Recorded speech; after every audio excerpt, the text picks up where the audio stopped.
So let's get started. This is a chart that kind of describes the vision that we delivered during Ignition Day.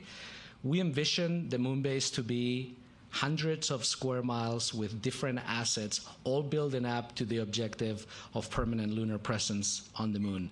To get there, we're going to break it up in phases, and phase one has already started. From now through 29, we're going to work to make sure that getting to the lunar surface is a high reliability endeavor. Many assets we can deliver there. We're also going to test and experiments, the science of survival, as the administrator said. We're going to experiment on the things that we know are ahead of us that we're going to need to build a permanent infrastructure, which is happening on phase two, and then permanent habitation on phase three.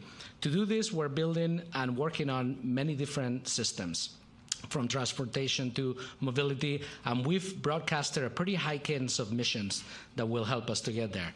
Phase one, for example, will have 25 launches, 21 landings, and we're planning to deliver about 4 metric tons of cargo to the surface of the moon. And we want to graduate from that to 60 metric tons to 150 by the time we get to phase three. If you go to the next chart, when you think about the lunar surface and the endeavor of building a moon base, is going to be extremely hard.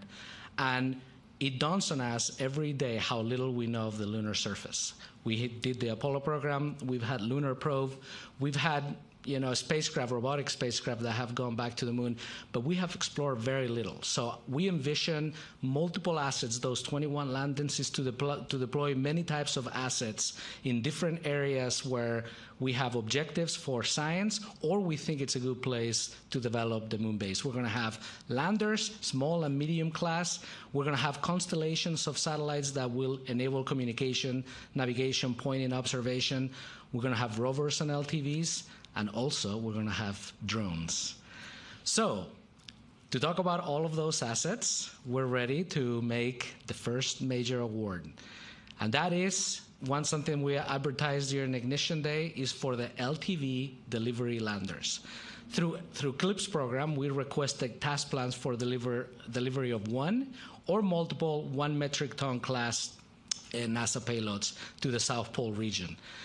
In the base period of that task order, we'll basically ask the vendors to finalize the mission design, integrate and develop the integration plans, execute long lead hardware procurements, design and test the payloads, and demonstrate the compliance of the payload delivery system to the surface.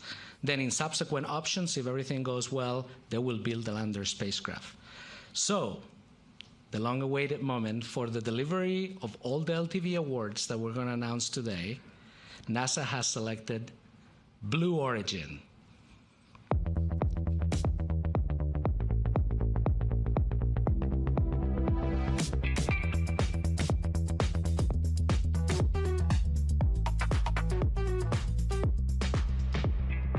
All right, give everybody a round of applause to Blue Origin.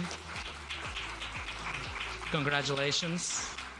Blue Origin's lunar lander product line has two variants. Mark 1, which is the uncrewed version, is what we're going to be using for the delivery of the LTVs, and Mark 2, which is the crew lander mission. So using Mark 1s will also reduce the risk for future crewed missions there.